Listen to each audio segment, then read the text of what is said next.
Friends, welcome to crack dear at CTET. So इस video में हम पेपर 3 के कुछ इंपॉर्टेंट क्वेश्चंस देखेंगे। ये सेट नंबर 2 है।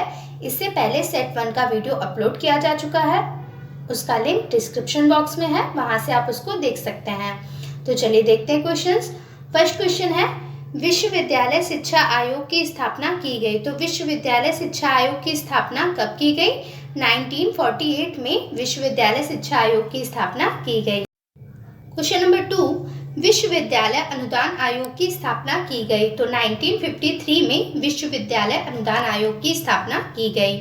क्वेश्चन नंबर 3, विश्वविद्यालय अनुदान आयोग को वैधानिक संस्था कब स्वीकार किया गया? तो 1956 में विश्वविद्यालय अनुदान आयोग को एक वैधानिक संस्था के रूप में स्वीकार किया गया। क्वेश्चन नंबर 4, विश्वविद्यालय अनुदान आयोग में चेयरमैन तथा सचिव के अतिरिक्त सदस्यों की संख्या कितनी होती है? तो 9 सदस्य और होते हैं चेयरमैन तथा सचिव के अतिरिक्त। क्वेश्चन नंबर 5, शिक्षा विभाग को शिक्षा मंत्रालय में कब परिवर्तित किया गया? तो शिक्षा विभाग को शिक्षा मंत्रालय में 1954 में परिवर्तित किया गया। क्वेश्चन नंबर 6, वैज्ञानिक अनुसंधान को शिक्षा मंत्रालय में कब जोड़ा गया? तो 1957 में वैज्ञानिक अनुसंधान को शिक्षा मंत्रालय में जोड़ा गया। नेक्स्ट क्वेश्चन है क्वेश्चन नंबर 7, मानव संसाधन विकास मंत्रालय का गठन किया गया। तो 26 सितंबर 1985 में मानव संसाधन विकास मंत्रालय का गठन किया गया। तो आप इसे याद रख सकते हैं। क्वेश्चन नंबर 8, मानव संसाधन विकास मंत्रालय के अंतर्गत विभाग हैं। तो मानव संसाधन विकास मंत्रालय के अंतर्गत 5 विभाग आते हैं। कौन कौन से? नंबर 1 शिक्षा विभाग, नंबर 2 संस्कृति विभाग, नंबर 3 कला विभाग, नंबर 4 युवा कार्य एवं खेल विभाग, नंबर 5 महिला एवं बाल विकास विभाग। तो ये विभाग मानव संसाधन विकास मंत्रालय के अंतर्गत आते हैं। क्वेश्चन नंबर 9, शिक्षा विभाग के अंतर्गत महत्वपूर्ण अधीनस्थ कार्यालय हैं। तो शिक्षा विभाग के अंतर्गत कौन कौन से कार्यालय आते हैं? नंबर 1 प्रौढ़ शिक्षा निदेशालय, नंबर 2 केंद्रीय हिंदी निदेशालय, नंबर 3 वैज्ञानिक तथा तकनीकी शब्दावली आयोग, नंबर 4 उर्दू प्रोन्नति ब्यूरो और नंबर 5 केंद्रीय भारतीय भाषा संस्थान। तो ये कुछ महत्वपूर्ण कार्यालय शिक्षा विभाग के अंतर्गत आते हैं। चलिए नेक्स्ट क्वेश्चन देखते हैं। क्वेश्चन नंबर 10, बाल भवन सोसाइटी जो कि नई दिल्ली में है उसकी स्थापना की गई। तो किस उद्देश्य से बाल भवन सोसाइटी की स्थापना की गई थी? तो 5 से 16 वर्ग के बच्चों में सृजनात्मक क्रियाकलापों को बढ़ावा देने हेतु बाल भवन सोसाइटी की स्थापना की गई थी। क्वेश्चन नंबर 11, राष्ट्रीय पुस्तक न्यास जो कि नई दिल्ली में स्थित है उसकी स्थापना कब की गई? तो 1957 में राष्ट्रीय पुस्तक न्यास की स्थापना की गई। 12, भारत सरकार ने केंद्रीय विद्यालय खोलने की योजना शुरू की। तो द्वितीय वेतन आयोग की सिफारिश पर भारत सरकार ने केंद्रीय विद्यालय खोलने की योजना शुरू की थी। तो किसने सिफारिश की थी? द्वितीय वेतन आयोग ने। क्वेश्चन नंबर 13, केंद्रीय माध्यमिक शिक्षा बोर्ड की स्थापना की गई। केंद्रीय माध्यमिक शिक्षा बोर्ड यानी CBSE की स्थापना कब की गई? तो जुलाई 1952 में केंद्रीय माध्यमिक शिक्षा बोर्ड CBSE की स्थापना की गई। क्वेश्चन नंबर 14, नवोदय विद्यालय के संचालन हेतु नवोदय विद्यालय समिति का पंजीकरण किया गया। तो 28 फरवरी 1985 में नवोदय विद्यालय समिति का पंजीकरण किया गया। क्वेश्चन नंबर 15, राष्ट्रीय शैक्षिक अनुसंधान एवं प्रशिक्षण परिषद यानी NCERT की स्थापना कब की गई? तो सितंबर 1961 में NCERT की स्थापना की गई। आप इसकी फुल फॉर्म भी याद रख सकते हैं कि राष्ट्रीय शैक्षिक अनुसंधान एवं प्रशिक्षण परिषद। क्वेश्चन नंबर 16, CBSE द्वारा देश में अपनी तरह का पहला राष्ट्रीय मुक्त विद्यालय कब खोला गया? तो राष्ट्रीय मुक्त विद्यालय किसके द्वारा खोला गया? CBSE द्वारा। और कब खोला गया? तो 1979 में नई दिल्ली में यह खोला गया था। नेक्स्ट क्वेश्चन नंबर 17, राज्य का संवैधानिक अध्यक्ष होता है। तो राज्यपाल को राज्य के संवैधानिक अध्यक्ष के रूप में देखा जाता है। क्वेश्चन नंबर 18, शिक्षा विभाग के अधिकारी कितने स्तर पर कार्य करते हैं? तो 3 स्तर पर कार्य करते हैं। कौन कौन से? नंबर 1 निदेशालय स्तर पर, नंबर 2 क्षेत्रीय स्तर पर और नंबर 3 जिला स्तर पर। तो शिक्षा विभाग के अधिकारी ये 3 स्तर पर कार्य करते हैं। क्वेश्चन नंबर 19, प्रत्येक राज्य में एक शिक्षा परिषद की स्थापना की जाए। यह सुझाव किसके द्वारा दिया गया था? तो कोठारी आयोग ने यह सुझाव दिया था कि प्रत्येक राज्य में एक शिक्षा परिषद की स्थापना की जाए। क्वेश्चन नंबर 20, शिक्षा संबंधी मामलों में शिक्षा मंत्री का विशेषज्ञ परामर्शदाता होता है। तो शिक्षा संबंधी मामलों में जो शिक्षा मंत्री को परामर्श देते हैं वो कौन होते हैं? शिक्षा निदेशक।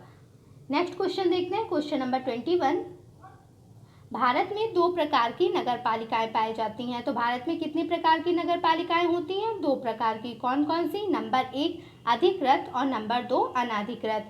अधिकृत नगर पालिकाएं प्राथमिक शिक्षा हेतु 1 लाख रुपए तक की राशि को खर्च करते हैं, जबकि अनाधिकृत नगर पालिकाएं 1 लाख रुपए से कम राशि को खर्च करते हैं। तो आप ये याद रखिएगा। क्वेश्चन नंबर 22, ग्रामीण क्षेत्र की प्राथमिक शिक्षा के लिए उत्तरदायी है। तो ग्रामीण क्षेत्र में जो प्राथमिक शिक्षा है उसके लिए उत्तरदायी कौन होता है? जिला बोर्ड, या जिसे जिला परिषद भी कहते हैं। क्वेश्चन नंबर 23, किन राज्यों में जिला बोर्डों का नाम परिवर्तित कर जिला परिषद कर दिया गया है? तो उत्तर प्रदेश और आंध्र प्रदेश में जिला बोर्डों का नाम अब जिला परिषद कर दिया गया है। इसलिए जिला बोर्डों को कहीं पे जिला बोर्ड कहा जाता है, कहीं पे जिला परिषद कहा जाता है। क्वेश्चन नंबर 24, राज्यों ने प्राथमिक शिक्षा का उत्तरदायित्व सौंपा है। तो राज्यों ने प्राथमिक शिक्षा का उत्तरदायित्व स्थानीय निकायों को सौंपा है। क्वेश्चन नंबर 25, स्थानीय निकायों के कार्य क्षेत्र हैं। तो स्थानीय निकायों के कौन कौन से कार्य होते हैं? नंबर 1 शिक्षकों की नियुक्ति, नंबर 2 सेवा दशाएं कि कौन क्या कार्य कर रहा है, नंबर 3 अन्य कर्मचारी जैसे क्लर्क आदि की नियुक्ति, नंबर 4 पाठ्यपुस्तकों का निर्धारण और नंबर 5 विद्यालय दिवस तथा छुट्टियां। तो ये स्थानीय निकायों के कार्य क्षेत्र के अंतर्गत आते हैं। क्वेश्चन नंबर 26, सरकार को शिक्षा संबंधी मामलों में परामर्श देने के लिए व्यवस्था की गई है। तो शिक्षा परामर्शदाता मंडल की व्यवस्था की गई है सरकार को शिक्षा संबंधी मामलों में परामर्श देने हेतु। क्वेश्चन नंबर 27, जिला स्तरीय शिक्षा तथा प्रशिक्षण संस्थान जिसे डाइट कहा जाता है की स्थापना कब की गई थी? तो 1988 में जिला स्तरीय शिक्षा तथा प्रशिक्षण संस्थान की स्थापना की गई थी। क्वेश्चन नंबर 28, डाइट की स्थापना की गई। तो डाइट की स्थापना जो कि 1988 में की गई थी, नई शिक्षा नीति 1986 के तहत की गई थी। तो आप ये याद रख सकते हैं कि डाइट की स्थापना नई शिक्षा नीति 1986 के तहत की गई थी और इसके द्वारा प्राथमिक स्तर की शिक्षा का विकास किया गया था।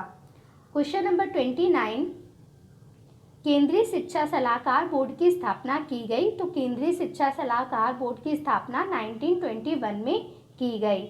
क्वेश्चन नंबर 30, शिक्षा संबंधी मामलों में प्रांतीय सरकारों को सलाह देने हेतु स्थापना की गई थी केंद्रीय शिक्षा सलाहकार बोर्ड की।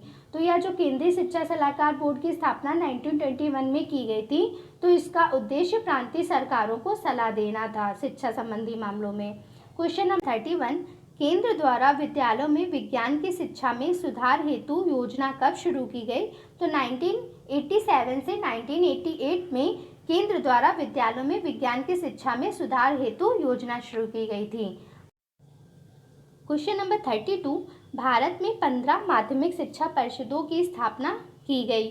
तो कलकत्ता विश्वविद्यालय आयोग की सिफारिश पर भारत में 15 माध्यमिक शिक्षा परिषदों की स्थापना की गई थी। नेक्स्ट क्वेश्चन, क्वेश्चन नंबर 33, राज्य के शिक्षा विभाग के 2 अंग होते हैं। तो राज्य में शिक्षा विभाग के मुख्यतः कितने अंग होते हैं? 2 अंग होते हैं। कौन कौन से? नंबर 1 शिक्षा सचिवालय, नंबर 2 शिक्षा निदेशालय। तो ये 2 अंग कौन से? शिक्षा सचिवालय और शिक्षा निदेशालय। नेक्स्ट क्वेश्चन, क्वेश्चन नंबर 34, भारतीय ऐतिहासिक अनुसंधान परिषद और भारतीय दार्शनिक अनुसंधान परिषद यह कहाँ पर स्थित है? तो ये नई दिल्ली में स्थित है।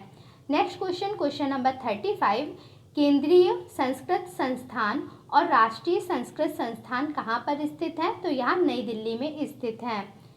क्वेश्चन नंबर 36, केंद्रीय हिंदी संस्थान यह कहाँ पर स्थित है? तो यह आगरा में स्थित है, केंद्रीय हिंदी संस्थान। Question number 37, doctor Baba Saheb Ambedkar विश्वविद्यालय यह कहाँ पर स्थित है? तो यह लखनऊ में स्थित है। क्वेश्चन नंबर 38, भारत में कितने प्रकार के विश्वविद्यालय हैं? तो भारत में मुख्यतः 3 प्रकार के विश्वविद्यालय देखने को मिलते हैं। नंबर 1 केंद्रीय, नंबर 2 राज्य और नंबर 3 विश्वविद्यालय समझे जाने वाली संस्थाएं, यानी कुछ जो संस्थाएं हैं उनको विश्वविद्यालय समझा जाता है। क्वेश्चन नंबर 39 विश्वविद्यालय की संस्थाएं हैं। तो विश्वविद्यालय की मुख्यतः 3 संस्थाएं हैं। कौन कौन सी? नंबर 1 सीनेट, जिसे कोर्ट कहा जाता है, नंबर 2 सिंडिकेट या जिसे कार्यकारिणी परिषद कहते हैं, और नंबर 3 संकाय। तो ये मुख्यतः 3 संस्थाएं होती हैं विश्वविद्यालय की। क्वेश्चन नंबर 40 विश्वविद्यालय के प्रशासन में धुरी का कार्य करती है। तो विश्वविद्यालय के प्रशासन में धुरी का कार्य कौन करती है? सिंडिकेट या जिसे कार्यकारिणी परिषद कहते हैं। नेक्स्ट क्वेश्चन नंबर 41 राज्य संविधान लागू होने से 10 वर्ष की अवधि में समस्त बालकों को निःशुल्क एवं अनिवार्य शिक्षा प्रदान की जाए। तो यह किस अनुच्छेद के अंतर्गत कहा गया था? अनुच्छेद 45 में। यह कहा गया था कि 10 वर्ष के अंदर, संविधान लागू होने से 10 वर्ष के अंदर 14 वर्ष तक के बालकों को निःशुल्क शिक्षा प्रदान की जाए। क्वेश्चन नंबर 42 निःशुल्क शिक्षा किस वर्ष तक के बच्चों को प्रदान की जाएगी? तो 14 वर्ष तक के बालकों के लिए यह सुझाव दिया गया था कि उनको निःशुल्क शिक्षा प्रदान की जाए। क्वेश्चन नंबर 43 1976 से पहले शिक्षा का पूर्ण उत्तरदायित्व था। तो 1976 से पहले शिक्षा का पूर्ण उत्तरदायित्व राज्यों पर था। क्वेश्चन नंबर 44 42वें संविधान संशोधन जो कि 1976 में हुआ था, शिक्षा को सम्मिलित किया गया। तो शिक्षा को समवर्ती सूची में सम्मिलित किया गया। इससे पहले शिक्षा राज्य सूची का विषय होता था, जिस पर राज्यों का अधिकार होता था, परंतु 1976 के बाद शिक्षा समवर्ती सूची में सम्मिलित हो गई, जिसके द्वारा अब शिक्षा पर राज्य और केंद्र दोनों का उत्तरदायित्व था। नेक्स्ट क्वेश्चन देखते हैं। क्वेश्चन नंबर 45 1976 के बाद शिक्षा का उत्तरदायित्व हो गया, तो केंद्र और राज्यों दोनों के पास शिक्षा का उत्तरदायित्व हो गया। क्वेश्चन नंबर 46 राष्ट्रीय पाठचर्या की रूपरेखा 2005 नामक दस्तावेज तैयार किया गया था। तो यह NCERT द्वारा तैयार गया था, राष्ट्रीय पाठचर्या की रूपरेखा 2005। क्वेश्चन नंबर 47 1992 में गठित राष्ट्रीय सलाहकार समिति के अध्यक्ष कौन थे? तो आप याद रख सकते हैं कि 1992 में एक राष्ट्रीय सलाहकार समिति का गठन किया गया था और इसके अध्यक्ष कौन थे? प्रोफेसर यशपाल। क्वेश्चन नंबर 48 शिक्षा बिना बोझ के नामक रिपोर्ट तैयार की गई थी। तो प्रोफेसर यशपाल समिति द्वारा। तो यह समिति 1992 में गठित की गई थी और इन्होंने एक रिपोर्ट तैयार की थी कि शिक्षा बिना बोझ के। Question number 49 operation black board की शुरुआत की गई थी। तो 1987 से 1988 के अंतर्गत ऑपरेशन ब्लैक बोर्ड की शुरुआत की गई थी। क्वेश्चन नंबर 50 सर्व शिक्षा अभियान की शुरुआत की गई। तो 2001 यानी 2001 में सर्व शिक्षा अभियान की शुरुआत की गई थी और इस योजना का उद्देश्य क्या था? कि प्राथमिक शिक्षा उपलब्ध कराना। नेक्स्ट क्वेश्चन देखते हैं। क्वेश्चन नंबर 51 इस योजना का उद्देश्य था, यानी सर्व शिक्षा अभियान का उद्देश्य क्या था? तो वर्ष 2010 तक 6 से 14 वर्ष के बच्चों को प्राथमिक शिक्षा उपलब्ध कराना या सर्व शिक्षा अभियान के अंतर्गत तय किया गया था। इस वीडियो में इतने ही क्वेश्चंस। होपफुली वीडियो अच्छा लगा होगा। वीडियो अच्छा लगा हो तो लाइक कीजिएगा, शेयर कीजिएगा और चैनल को सब्सक्राइब कीजिएगा। मिलते हैं नेक्स्ट वीडियो में। Thanks for watching.